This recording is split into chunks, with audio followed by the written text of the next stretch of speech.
This program is brought to you by Rogers Xfinity, connecting you to more of what you love.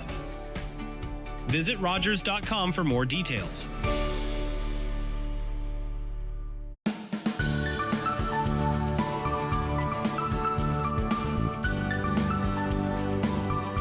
Hello, everyone. Welcome to another episode of At the Heart of Business. I'm your host, Judith Tate. At the Heart of Business is a conversation with women in business discussing their challenges and successes.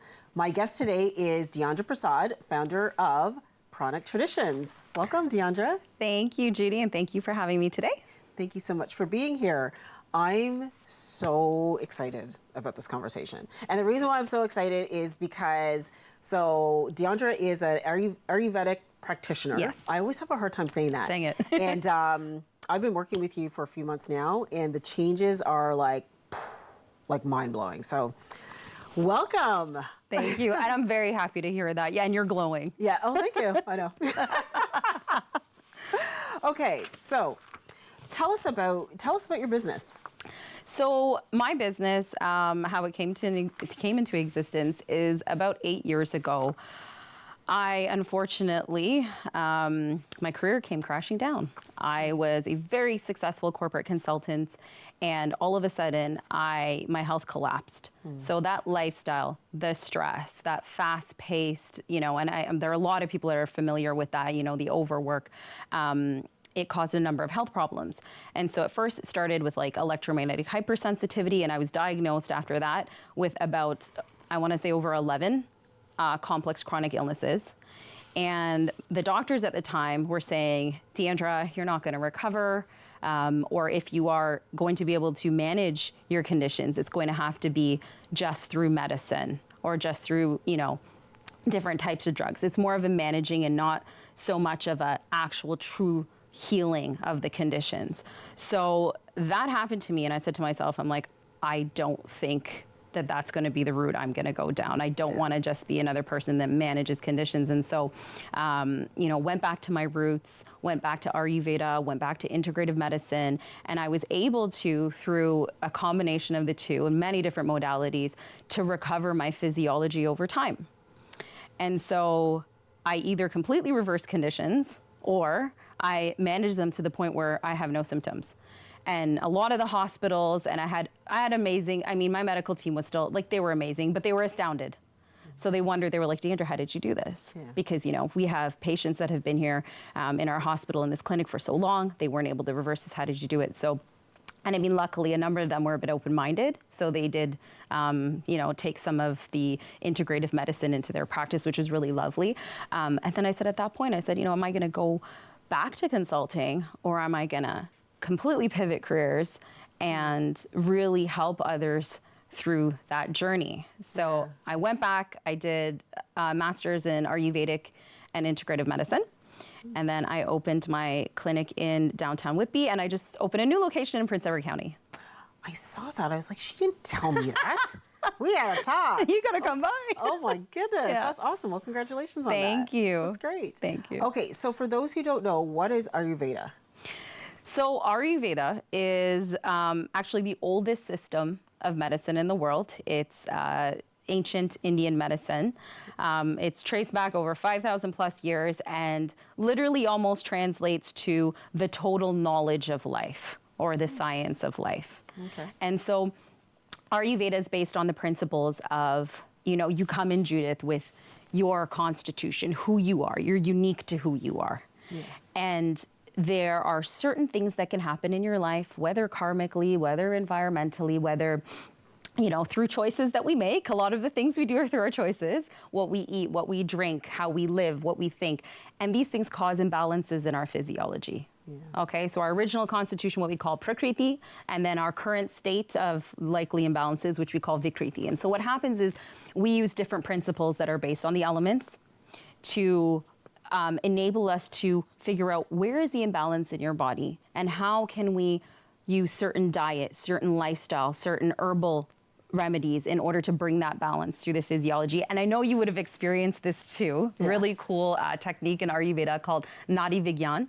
Okay, so this is the pulse. Yeah. So I know when you came in, I said, you know what, Judy, Don't tell me a word. Just give me your hand and let me see what's going on in your physiology. So through that pulse, we're able to determine which of these elements are off, how these elements combine to create doshas, which doshas are off in here, and then say, okay, these are your likely imbalances based on where you are right now. Okay, so what are doshas for people who don't know? Okay. Okay. So there are 5 different elements. So what we call akash, which kind of translates to space. Yeah. And then we have fire, and we have water, we have earth, and we have air. When you combine space and air, that creates what we call vata dosha. So that dosha is responsible for movement and communication and flow in the physiology. When you have fire and a little bit of water, when you combine those two, it creates the pitta dosha, and that's responsible for transformation, metabolic function, the way your cells regenerate and spread energy throughout your body, okay? Also for the heat, for your digestive fire. Okay. And then you have kapha, which is very heavily earth and a little bit of water, and that dosha is what gives you your structure, your lubrication in your body. And so when I look at an individual, when you look at an individual in Ayurveda, everyone's in flux, okay? So you have all 3 of them in you, but you as a constitution can have dominant ones. So for you, you're a pitta kapha, but you're very pitta dominant. So what does that mean? The qualities of pitta, you know, in a person can be very strong, very A-type personality, very fiery, very go-getter. So those types of energies. But it can also make you have a tendency towards heat. In your physiology, okay, and inflammation. And so when you're looking at the different doshas, how that person's made up, where we can find the imbalances in the pulse, we're able at that point to say, okay, here are the things that are off. Here's where it's likely manifested, whether that's your liver, whether that's your heart, your blood, sometimes the mind. What dosha is off, and how do we bring it back closer to your original constitution? Wow. I know, it's a lot. It's so much. I remember when I first went to Diandra's office, we were there for 3 hours because I just had a million questions and I was just in awe. Like, it mind-blowing, as I said. Yeah. And, another thing, she looked at my tongue. Yes. So between my tongue and my pulse, you told me every issue that was happening in my body. And I was like, how else would she know that? That's just, it was amazing. And that, you know, that is the beauty of Ayurveda. And especially when, you know, people wonder, okay, I'm a little bit skeptical, I'm not sure. I always tell people, always offer a free 15-minute consult. Yeah. And I say, you know what, no harm. Just come in, let me take a look. You know, if anything, you'll get to understand where your imbalances are, right? And a lot of people, like you, are astounded. They're like, but you don't know me. How did you know that this is what was imbalanced in me? I've been dealing with this for a long time. And that's the other interesting thing. We look at the chronicity. Is it an acute condition? Is it chronic? And we assess kind of, you know, where you are in the stage of what we call the disease progression. So when you are earlier on in an imbalance, you know, when a dosha is imbalanced, it starts to accumulate. Before it gets to a certain point where it localizes, you want to try to pull it back into balance before you get down to the actual manifestation of a condition. Which is when you start having really severe symptoms, and then people are like, oh my God, you know, for the last couple of months or the last couple of years, I've been building up, and then all of a sudden I was diagnosed with this. The whole point is to be preventative, right? So a lot of the times we can pull something back before it becomes that last stage of disease. It's good. Okay. Your journey to wellness began with healing yourself from a number of complex chronic illnesses when conventional medicine couldn't. Could you walk us through how you use Ayurvedic principles and an integrative approach to transform your health, and how that led to founding your business? So, well, I tell you, when you have a number of conditions and you keep being diagnosed, you will try everything under the sun. So, you know, I went everything from myofascial release, craniosacral therapy, like a ton of integrative approaches. As well, I did see naturopaths, so, you know, Lyme protocols, different types of detoxification, because I had a number of things wrong with me. But the one thing that is kind of, I want to say the underpinning of Ayurveda is this ability to be consciously aware. Yeah. So to touch that place within you that your natural healing power comes from, because we all have this inner intelligence. Yeah. So that means not just addressing, some of the physical symptoms, but also some of the things that come from here, because the mind is very powerful. And again, the beauty of Ayurveda, looking at the root cause as opposed to just the symptomology and addressing it there. So, some of the things that I did was I tried different types of meditative practice. I got my mind into a certain state where I could trigger that internal healing. I looked at my imbalances, and then, there can be a certain time where I would take a certain type of herb, because I was trying to pull that back into balance. And then you have to be mindful of that, because if you take that herb past the point of imbalance, well, you can do this on the other side. Wow. Right? And then implementing certain types of exercise, even implementing things like silence. Yeah. Things like watching how much energy we output. Some people can even cause themselves even more damage or imbalance because of over-exercise. I've done that. Right. Yeah. Right. And then everyone said, "Oh my God, of course exercise is great." Yeah. But then there's the other end to it, and especially when you're burning too much in your physiology, where overexertion can also cause an imbalance. Right? How we a lot of the times we think, okay, we're so separate from our environment around us, and we're not. We're all part of this world. We're all connected to each other. So another thing that I did was get into the rhythm of the actual day. So naturally waking up on time, making sure that, our pineal gland, it knows when the sun it's rising and the natural light comes in. One of the best things you can do for yourself in the morning is, to go outside, take in that first morning sunlight. Yeah. Right? So there's a number of different things that I did Ayurvedically in order to do that. And then within my business, how I managed my business, making sure that I continue to take care of myself. Yes. So that I can show up the best for my clients, and so that they can also see, this is like even you right now, like you're a living example of when you implement certain things. Yes. Even if you're skeptical about them, you give them a try. Yeah. And then you're like, wow, that's amazing. I never knew these little tweaks in my life can make those profound changes. Yes, yeah. Absolutely.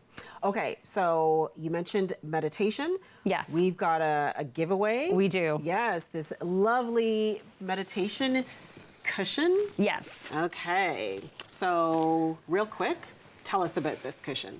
So I love this cushion, beautiful colors, it's very me, but what I wanted to do for the community is just, like I said, meditative practice is very important, and even from a business perspective, one of the things I would encourage entrepreneurs to do, the more you align within, the more your outer world will align for you. And when you're following your dharma, you're following your life's purpose, again, I would encourage a meditative practice as your base to starting all of those physical changes, herbs, and lifestyle changes that Ayurveda supports. So I wanted to give one back to a lucky winner in the community. So there are some parameters. Yeah. So you have to follow me at Judith Tate 1 on Instagram and at Chronic Traditions on Instagram. And so follow us. We're gonna take a picture and post this. Yeah. So follow us, like the photo, and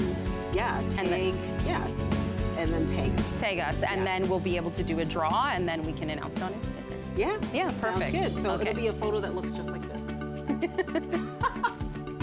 Okay, so we're gonna go to break now, but we'll be back with more of Diandra.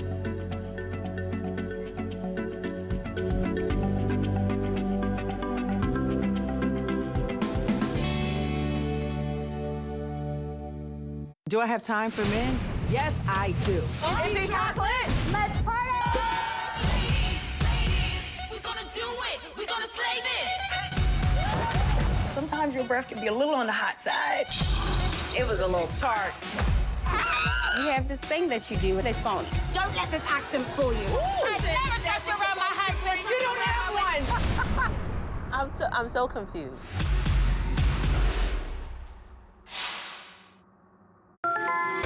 I'm Anna Hook, host of Inside Durham. Join us Friday at 5 for your front row seat to the people and stories that make Durham Region shine. Real talk, local vibes, and good company only on Rogers TV.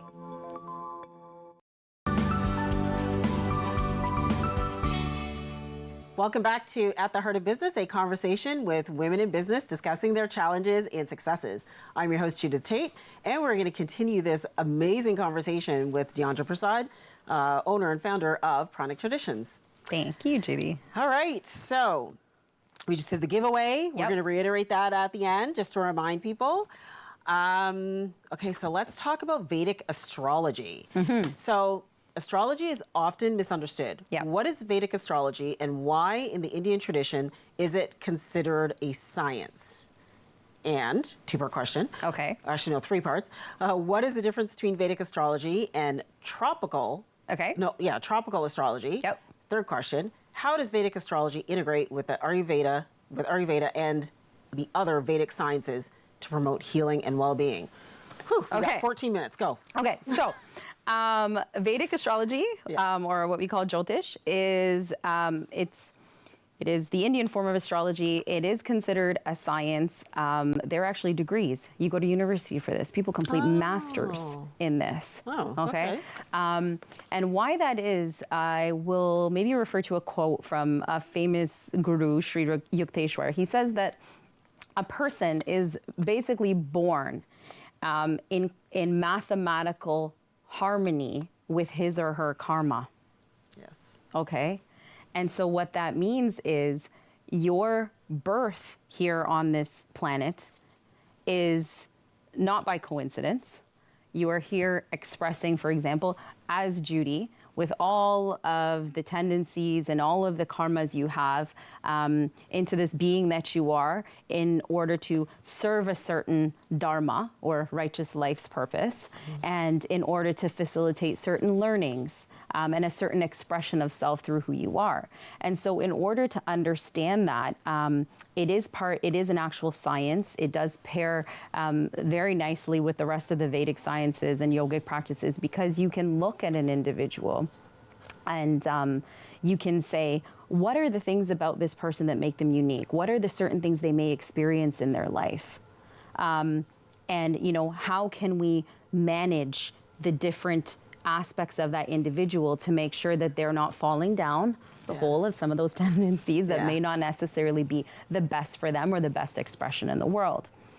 I know a lot of people with astrology, they say, oh, well, you know, I just read it in the paper. I look at my sun sign and I'm like, oh, here I am. So actually, funny enough, with tropical astrology, which, you know, absolutely has, you know, its own lens on it.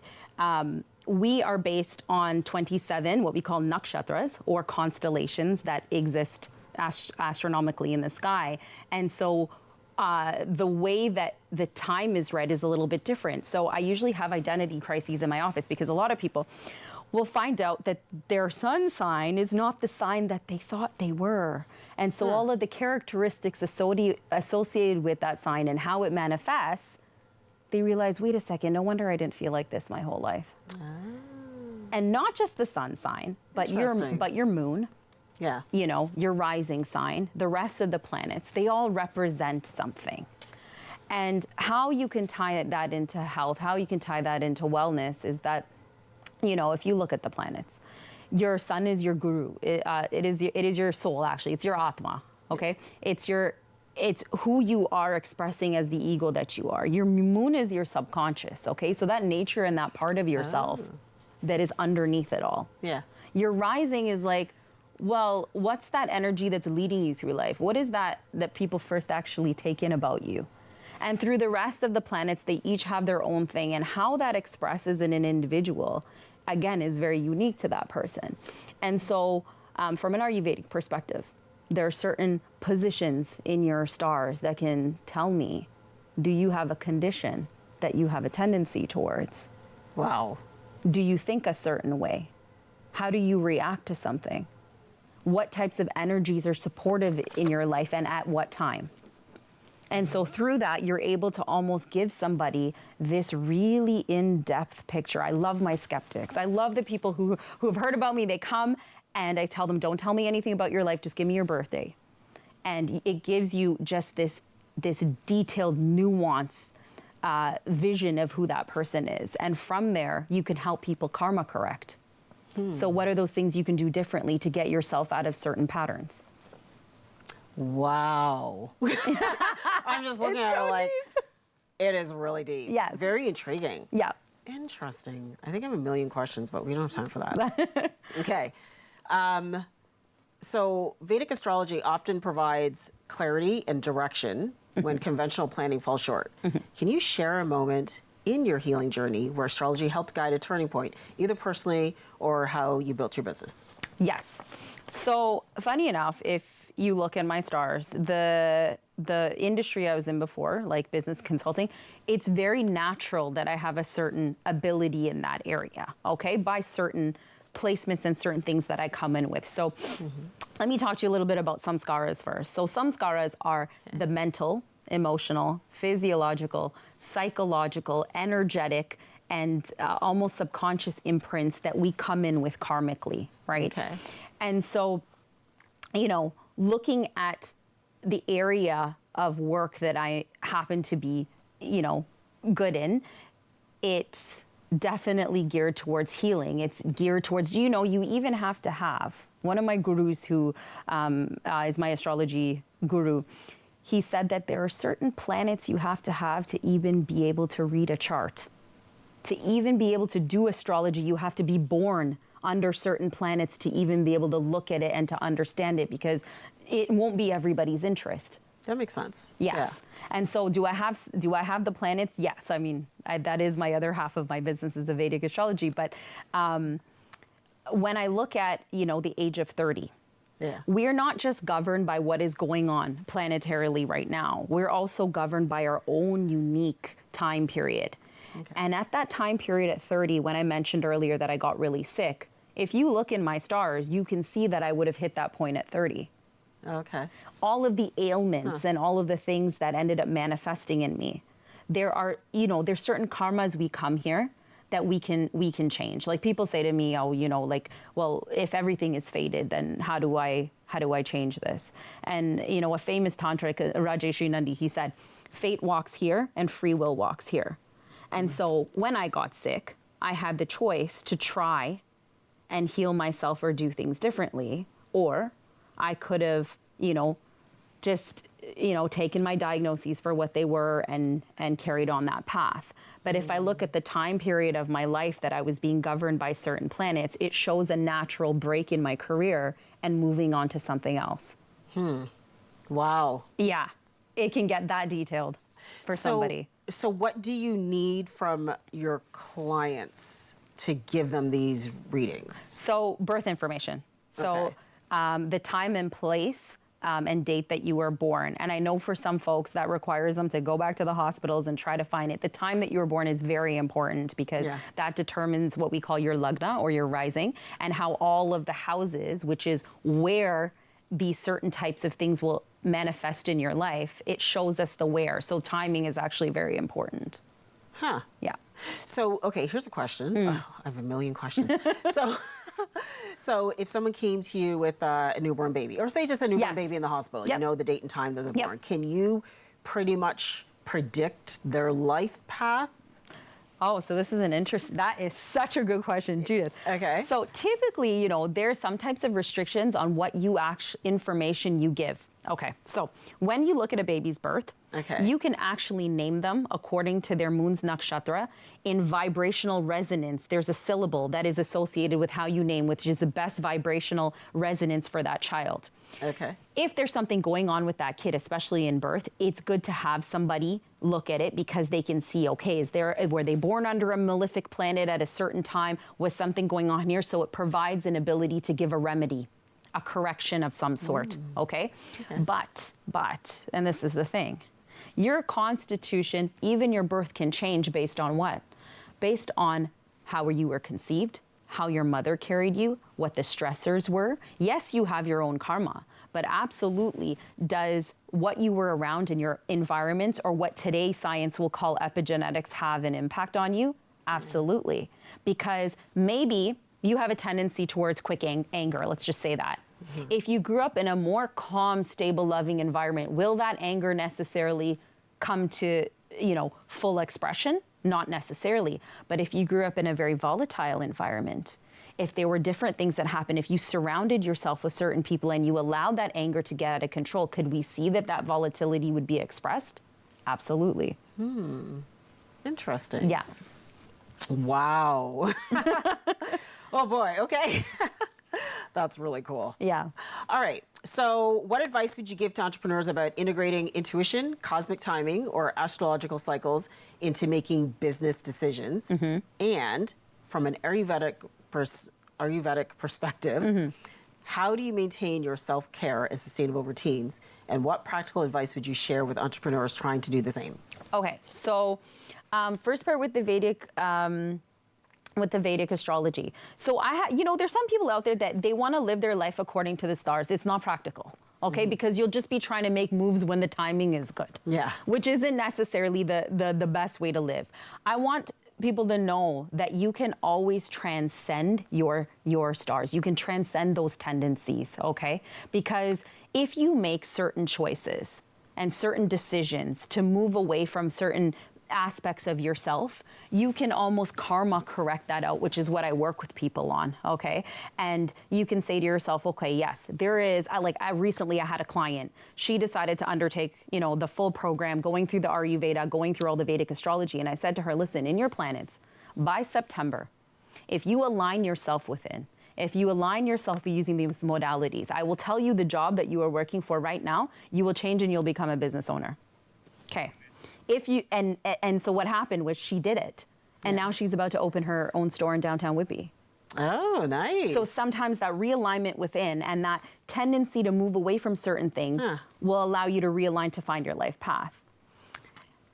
And then with Ayurveda, I would say, look, for me, I don't work before 11 o'clock. Unless I'm accommodating for a client. And the reason being is because your care and your well-being has to be part of your business. I love that. It has to be. That's good. Because if you're not balanced, how are you going to be balanced in your business? Yeah. So that authenticity, that thing that makes you passionate about your business, your health is everything, Judy. Like if you don't have your health, how are you going to show up for your clients, for your business, for whatever it is you're selling? And so you have to put those little things in, have more of a disciplined or a structured routine that is just for yourself, based on what balances your constitution, and whether that's something you do in the morning, which is ideal, or what we call dinacharya, so your daily routine. Build that into your business so that it becomes sustainable and your business is the best expression of yourself. Yeah. Okay, that's great. All right, so let's talk. This has just been amazing. We're just going to talk about the cushion, the meditation cushion. Yeah. All right. So again, we're doing a giveaway for this meditation cushion. I'm looking at that camera right there. Okay, so we're going to take a picture, and it's going to look just like this. And we're going to post it on Instagram. You got to follow both myself and Diandra. So at Judith Tate 1 and at Pranic Traditions. Yep. On Instagram. Like the picture and tag a friend or two or three or as many people as possible. Right. Yes. Yeah, and then we'll do a draw and we'll announce the winner. Yeah, and that's it. And then you can start your practice with it. Yes, awesome. I might enter myself now. Well, thank you so much for joining us, Diandra. This is amazing. Thank you, Judy, for having me. It was awesome to chat with you. Yes, thank you. And thanks so much for watching. We'll see you next time on another episode of At the Heart of Business.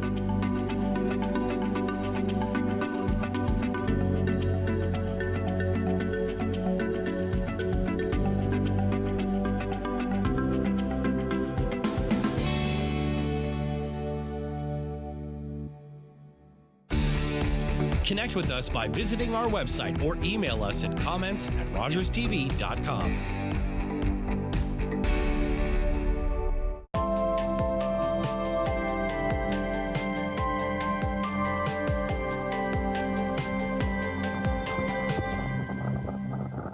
Hello, I'm Liz Dowdswell, Lieutenant Governor of Ontario.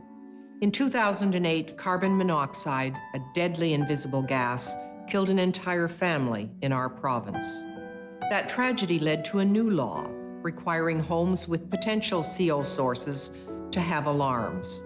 John Gignac's family members passed away that day, and he shares his story.